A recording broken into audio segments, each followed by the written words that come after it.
এই সংবিধানের মধ্যে এমন কিছু উপাদান রয়েছে যে উপাদানগুলো ফেসিবাদের কাঠামোকেই শক্তিশালী করে। ৭১-এর মুক্তিযুদ্ধের পরে ৭২-এর যে সংবিধান, সেই সংবিধানকে সবসময় ৭১-এর মুক্তিযুদ্ধের এখানে একটা ঢাল হিসেবে ব্যবহার করা হয়েছে। মুক্তিযুদ্ধকে ব্যবহার করে ৭২-এর যে সংবিধান, সেই সংবিধান এমন করে প্রণয়ন করা হয়েছিল যাতে একজন ব্যক্তি তিনি হর্তাকর্তা হয়ে উঠতে পারেন। শেখ মুজিবুর রহমানকে মাথায় রেখেই এই সংবিধানটাকে প্রস্তুত করা হয়েছিল। একজন ব্যক্তির কাছে রাষ্ট্রের সকল ক্ষমতা কুক্ষিগত করে ফেলা হয়েছিল। একটা ফেসিবাদের বীজ, একটা স্বৈরতন্ত্রের বীজ ৭২-এর সংবিধানে শেখ মুজিবকে কেন্দ্র করেই তারা অন্তর্ভুক্ত করেছিল। সেই ৭২-এর সংবিধান, তাতে অনেকগুলো বিষয় আছে যে বিষয়গুলোকে একেবারে ইন্টারন্যাশনাল স্ট্যান্ডার্ডের কারণে সেগুলো থেকে বেরিয়ে আসার কোনো সুযোগ নেই। সেখানে যে সিভিল রাইটগুলোর কথা বলা হয়েছে, right two assembly, right to vote থেকে অনেকগুলো ভোট, সিভিল যে রাইটের কথা বলা আছে, সেগুলোর তো আমরা বিরোধী না। অবশ্যই প্রত্যেকটা সংবিধানে কিছু কমন কথা থাকবে, যে কথাগুলো ওয়ার্ল্ড ওয়াইড স্বীকৃত, সেই কথাগুলোর আমরা বিরোধী না। কিন্তু এই সংবিধানের মধ্যে এমন কিছু উপাদান রয়েছে যে উপাদানগুলো ফেসিবাদের কাঠামোকেই শক্তিশালী করে। সেই ফেসিবাদের কাঠামো যা কিছু আছে সেগুলোকেই বরং চূর্ণ বিচূর্ণ করে আমরা একটা গণতান্ত্রিক যাত্রার দিকে আমরা অগ্রসর হতে চাই।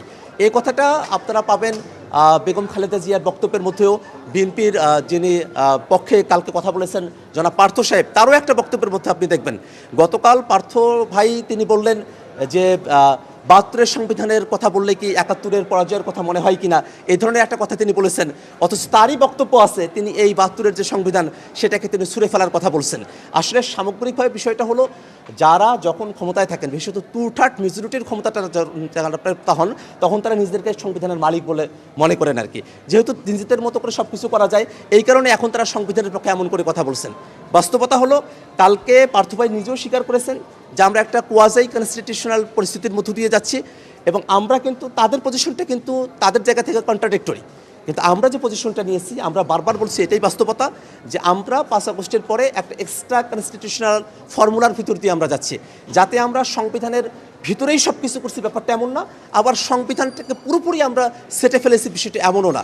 অর্থাৎ একটা সমন্বয় চলছে। এই সমন্বয়টুকু বিএনপি তারা তাদের মতোটুকু, যতটুকু তাদের ফেভারে যায় ততটুকু তারা করছে। কারণটা কি, দেখবেন যে এখানে যারা মন্ত্রীরা আছেন, সংবিধান অনুযায়ী কিন্তু তাদের প্রত্যেকের অফিসে মরহুম শেখ মুজিবুর রহমানের ছবি ঝুলানোর কথা, তারা কিন্তু কেউ মরহুম শেখ মুজিবুর রহমানের ছবি সেখানে ঝুলাচ্ছেন না। অর্থাৎ সেই জায়গাটাতে যেহেতু তাদের দলীয় ফিলোসফির সাথে সেটা সংগতিপূর্ণ নয়, সেখানে তারা সংবিধান মানছেন না।